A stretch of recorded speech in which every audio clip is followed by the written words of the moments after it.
He has strong sentiments about releasing 1/3 of all prisoners from our jails. He sought the release of over 36 convicted murderers sentenced to life in prison. This is over the objections of other Democrats. He wants to legalize all drugs in Pennsylvania, which is a problem because we've got a huge fentanyl issue here, and that's, of course, caused by an open border. He also wants heroin injection sites, and I'm going to downtown Philadelphia to hold a press conference today where I'll be taking questions from everyone, by the way, unlike what John Fetterman does. And I'm going to say, no, we can't have heroin injection sites. It creates these open-air drug markets that destroy communities. Ladies and gentlemen, welcome back. I'm back with you once again, and the midterm election is getting closer and closer with only less than 4 weeks away. And one of the most critical seats that the GOP must retain if they want to control the Senate is the Pennsylvania seat, which has gotten a lot of attention lately surrounding the health of John Fetterman. There's been a lot of people asking questions, and even the liberal media is picking up on this. Is John Fetterman healthy enough to be able to process and understand making critical decisions in the Senate in a time when crime is surging across the country, especially in Pennsylvania and the Philadelphia area? But before I get into this, make sure you like this channel, make sure you're subscribed if you haven't already done so, and post your comments and reaction in the comment section below. Now, let's get into this. A recent Trafalgar and Daily Wire poll shows the PA Senate race is indeed tightening. People are starting to pay attention. That's correct. People are indeed starting to pay attention to John Fetterman's health issues. There's many questions being asked. Is John Fetterman capable of doing his job in the Senate? Does he have the ability to understand and process the thinking that he will need to do to make critical decisions in the Senate? The people of Pennsylvania are starting to ask these questions, and even recently the liberal media is starting to pick up on this health issue with John Fetterman, and even they are starting to ask questions. Is he capable of doing his job? Now, this recent poll shows Dr. Oz is indeed cutting into John Fetterman's lead. The founder and strategist of this group told the Daily Wire that the latest numbers show the gap between Oz, a Republican, and Fetterman, a Democrat, is now within the margin of error. He says, "We've always thought this race was a 2 or 3 point race, and everybody else has finally come to join us on that conclusion." So this poll shows the race is within about 3 percentage points, with Dr. Oz around 45% and John Fetterman around 47%. And I believe as we get closer to the midterms, these polls are going to shift even tighter. And we're probably near the end of the month or early November, we're probably going to see Dr. Oz take the lead by about 1 or 2 percentage points. But I have to be honest, this seat or this election is going to come down to the wire. This is going to be a nail biter. People in Pennsylvania have got to get out and vote in droves if they want to stop this guy John Fetterman from winning. Now, Trafalgar is one of the best known and accurate pollsters. They were one of the only ones to do accurate polling in 2016 and 2020. Now, it's important to understand no polling organization is completely accurate 100%.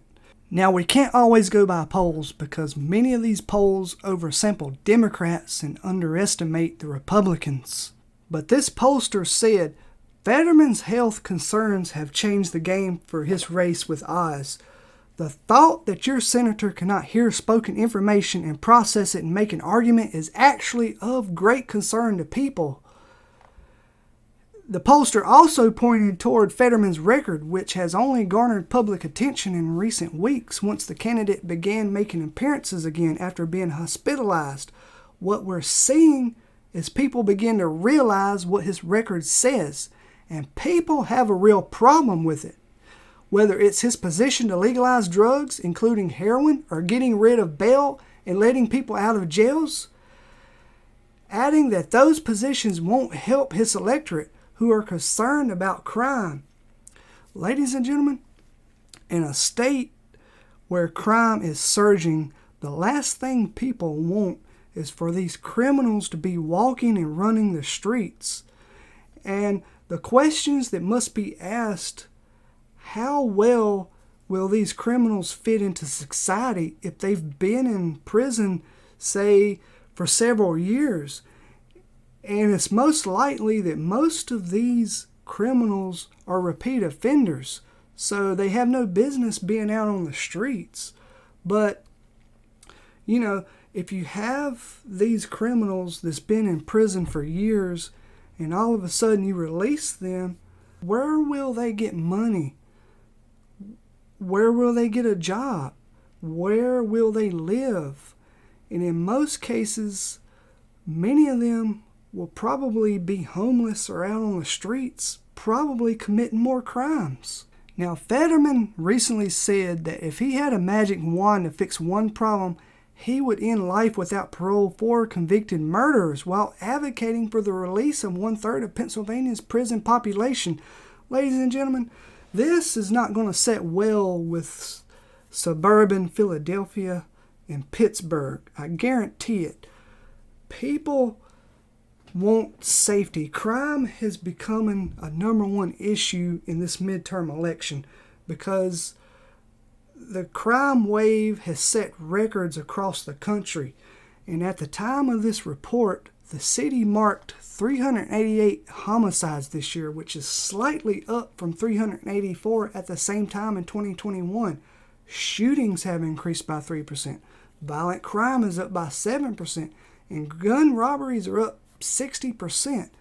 Property crimes are up more than 30%, while commercial burglaries have risen by 50% compared to last year. So, the last thing people want is for these criminals to be released. Ladies and gentlemen, we've got to get a hold of this crime wave because we're entering in the point of no return if we don't do something. We're seeing record number of police officers getting killed in the line of duty. And there's so much crime across the country. There's organized crime has picked up where a group of people just bum rushes these businesses and just robs them and steals them for everything they have. And many of these people are business owners.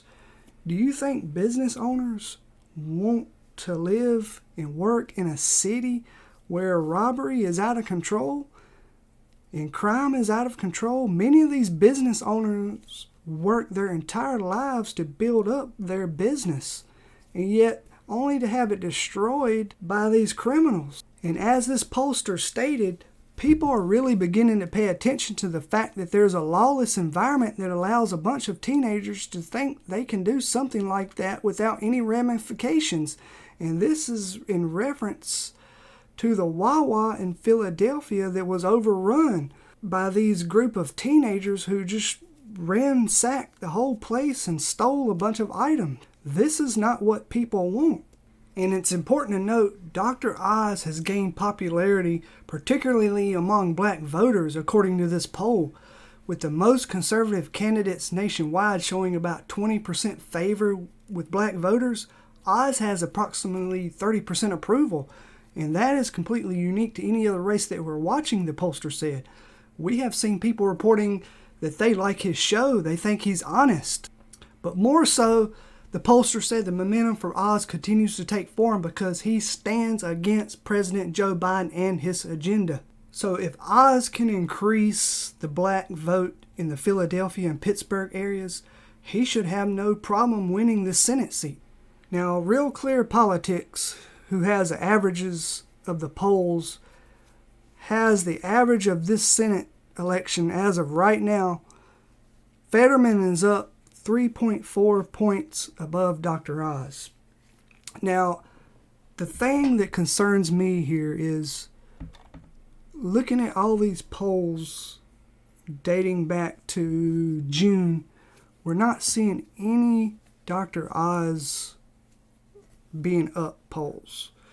That concerns me because while polls are known to be off, the thing to think about is if you're seeing all these polls indicating that John Fetterman is up, then to me that is a good indication that John Fetterman may win this thing.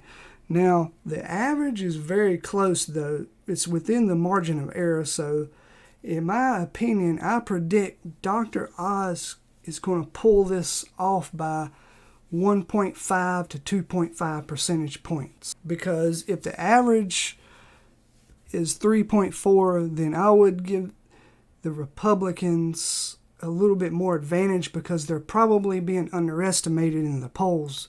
And we can see here at this projection here, Pennsylvania, the GOP has been underestimated in these polls, 6.1, which means Dr. Oz is actually up by 2.7. Now let's look at the 2016 Pennsylvania Senate seat where Pat Toomey defeated Katie McGinney. Now as you can see here, the RCP average had McGinney up 2. Toomey actually won by 1.6. Now the thing here about the averages of the polling, you can see at the end of October, McGinney was up. And now here's a poll, Franklin and Marshall. It had her up by 12. But the thing to think about here is there's a lot of blue all the way up until about 2 or 3 days before the election. And then you start seeing a tie. And then you start seeing Toomey up by 1. And then all of a sudden, Toomey actually pulls this thing off and won. So that's why I say Dr. Oz can pull this thing off. Now, another concern is in the month of September, the Democrat registrations in Pennsylvania actually outperformed the voter registrations for Republicans. And I imagine this is probably in the Philadelphia area. But I still have high hopes. I'm still optimistic that Dr. Oz will indeed pull this thing off. Now, looking back at the 2020 election results between Trump and Biden, we can see how close this race was. And we can see how many millions of people voted, almost 7 million people. Now, the thing that can help Dr. Oz is he's got to get more votes in the suburban areas of Philadelphia and Pittsburgh. Because you can see here in these areas there was a lot of Democrat votes, even though Trump won over 60% of the vote in most of these counties. But I think there's still room for the Republicans to run up the score in the Pittsburgh suburban area, as well as in Philadelphia suburbs. But the thing that kills the Republican in Pennsylvania is Philadelphia. You can see Biden supposedly got 81% of the vote, whereas Trump only got about 18%. But Biden got over 600,000 votes, whereas Trump only got 132,000 votes. So this area, I would say if Dr. Oz could at least get about 25 to 30% of the vote in Philadelphia County, he will indeed win this thing. Dr. Oz also needs to get more votes in the rural counties, although I think most of those counties are about maxed out. But I think he's got to get more of them votes in order to outweigh Philadelphia area. Ladies and gentlemen, this race is going to come down to the wire, and this is going to be a nail biter. But I urge you, if you live in Pennsylvania, get out there and vote. Take your family, take your friends, take your coworkers, take anybody you know that would vote Republican out to vote. Take them to the polls, offer them a ride, do whatever is necessary, because it is critical for the GOP to retain this seat if they want to control the Senate. That being said, ladies and gentlemen, I try to get along with the left, but their mentality just won't allow me. Make sure you like this channel. Make sure you're subscribed. And post your comments and reactions in the comment section below. I want to know your thoughts on this. Do you think Fetterman's going to win? Or do you think Dr. Oz is going to pull off the upset? Let me know what you think. Until next time, I am out.